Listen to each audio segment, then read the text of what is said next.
สวัสดีเพื่อนๆทุกคนนะครับวันนี้ยินดีต้อนรับสู่รายการพอดแคสต์นิววิลชัยกันอีกครั้งนะครับที่วันนี้จะพาทุกคนไปสำรวจเกี่ยวกับเรื่องราวการใช้ชีวิตที่มีสุขภาพดีผ่านวิธีการกินแบบที่หลายๆคนอาจจะไม่เคยได้ยินมาก่อนนั่นคือฮาราฮาจิบุครับฮาราฮาจิบุเป็นปรัชญาการกินแบบดั้งเดิมของคนโอกินาวาที่ประเทศญี่ปุ่นซึ่งถือว่าเป็นหนึ่งในบลูโซนหรือว่าพื้นที่ที่มีผู้คนอายุยืนยาวอย่างน่าอัศจรรย์นะครับ วันนี้เราจะมาคลายปมของคำถามที่ว่าทำไมการกินให้อิ่มเพียงแค่ 80% ถึงสามารถช่วยให้เรามีสุขภาพที่ดีได้ และมันทำงานยังไงในการเป็นกุญแจสู่ชีวิตที่ยืนยาวและแข็งแรง เราจะไขข้อสงสัยผ่านประสบการณ์จริง หลักวิทยาศาสตร์ และแน่นอนว่าเคล็ดลับเหล่านี้เพื่อนๆสามารถนำไปปรับใช้ในชีวิตประจำวันของเพื่อนๆได้นะครับ พร้อมแล้วเราไปฟังกันเลยครับว่าฮาราจิบุคืออะไร และมันสามารถส่งผลดีต่อชีวิตเรายังไงได้บ้างครับ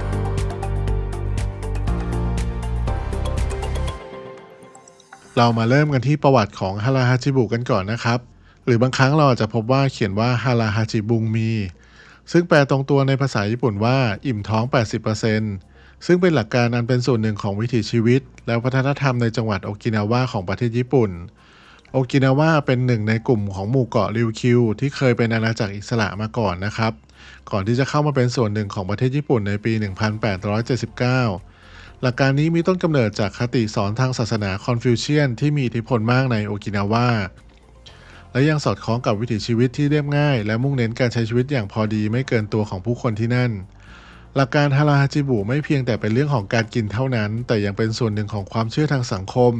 และจิตวิญญาณคือการรักษาสมดุลในการใช้ชีวิตให้ความสัมพันธ์กับสุขภาพผ่านการประพฤติปฏิบัติในชีวิตประจำวันไม่ว่าจะเป็นการกินการออกกำลังกายการทำงานหรือการพักผ่อน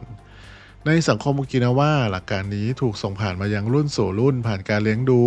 และคำสอนที่เน้นคุณค่าของการพอเพียงซึ่งเป็นสิ่งที่เห็นได้ชัดว่า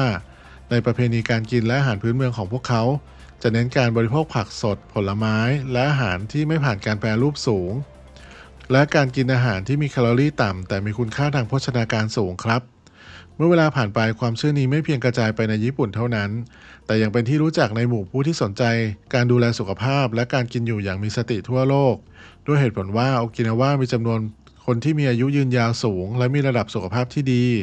จึงมีการศึกษาและสนใจว่าฮาราฮาจิบุอาจจะเป็นหนึ่งในปัจจัยที่ทำให้พวกเขามีชีวิตยืนยาวและสุขภาพดี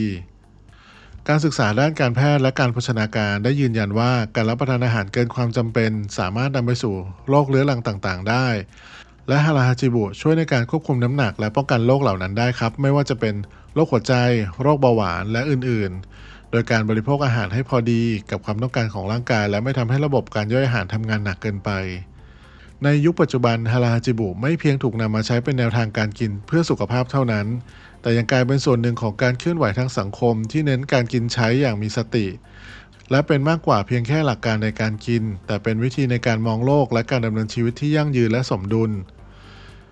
การปฏิบัติตามหลักฮาราฮาจิบุมีข้อดีหลายประการครับที่เกี่ยวข้องกับสุขภาพร่างกายและจิตใจ 1. คือการควบคุมน้ำหนักการหยุดกินเมื่อรู้สึกอิ่มประมาณ 80% ช่วยป้องกันการกินเกินความต้องการของร่างกายได้ซึ่งสามารถลดความเสี่ยงของโรคต่างๆไม่ว่าจะเป็นโรคอ้วนหรือโรคอื่นๆรวมถึงปัญหาสุขภาพที่เกี่ยวข้องได้ครับ 2. การลดความเสี่ยงของโรคเรื้อรังเช่นโรคเบาหวานประเภทที่ 2 โรคหัวใจและบางประเภทของโรคมะเร็งมักเกี่ยวข้องเกี่ยวกับการกินเกินและน้ำหนักเกินดังนั้นการกินไม่ให้เต็มท้องอาจช่วยลดความเสี่ยงเหล่านี้ได้ 3. ครับปรับปรุงการย่อยอาหารการไม่ทำให้กระเพาะอาหารเต็มจนล้นจากการที่กินจนเกินไปช่วยลดภาระของระบบย่อยอาหารของเราและสามารถช่วยลดอาการไม่สบายที่เกี่ยวข้องกับการย่อยได้เช่นกรดไหลย้อนข้อ 4. การปรับปรุงคุณภาพชีวิตการกินเพื่อสุขภาพไม่เพียงแต่ช่วยเรื่องของร่างกายเท่านั้นแต่ยังส่งผลดีต่อสภาพจิตใจครับเช่นลดความเครียดและช่วยให้นอนหลับได้ดีขึ้นและสุดท้ายข้อ 5. ส่งเสริมการกินอาหารที่มีคุณค่าหลักการนี้ช่วยให้ผู้คนตัดสินใจเลือกอาหารที่มีคุณค่าทางโภชนาการสูงไว้ก่อนเนื่องจากพื้นที่ในกระเพาะอาหารเรามีอยู่อย่างจำกัดครับ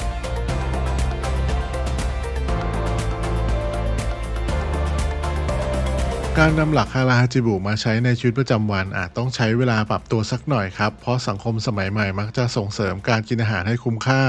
และมากที่สุดเท่าที่จะกินได้แต่เมื่อได้ทำตามแล้วหลายคนพบว่ามันช่วยเพิ่มคุณภาพชีวิตของพวกเขาในระยะยาวได้จริงๆ การเริ่มต้นปฏิบัติตามหลักฮานาฮาจิบุหรือการกินให้อิ่มท้องเพียง 80% นั้นสามารถทำได้โดยหลักการดังนี้ครับ 1. เริ่มจากการรับรู้สำหรับมื้อแรกที่เพื่อนๆลองปฏิบัติตามหลักนี้ให้ลองพยายามสังเกตถึงความรู้สึกขณะรับประทานอาหารลองถามตัวเองดูว่าฉันรู้สึกอิ่มแค่ไหนในตอนนี้ทุกๆ 2-3 คำที่ทานเข้าไปนะครับ 2. การกินอาหารช้าๆใช้เวลาในการกินการเคี้ยวช้าๆเพื่อให้สมองสามารถจดจำและประมวลผลจะทำให้เรารู้สึกถึงความอิ่มได้ง่ายขึ้น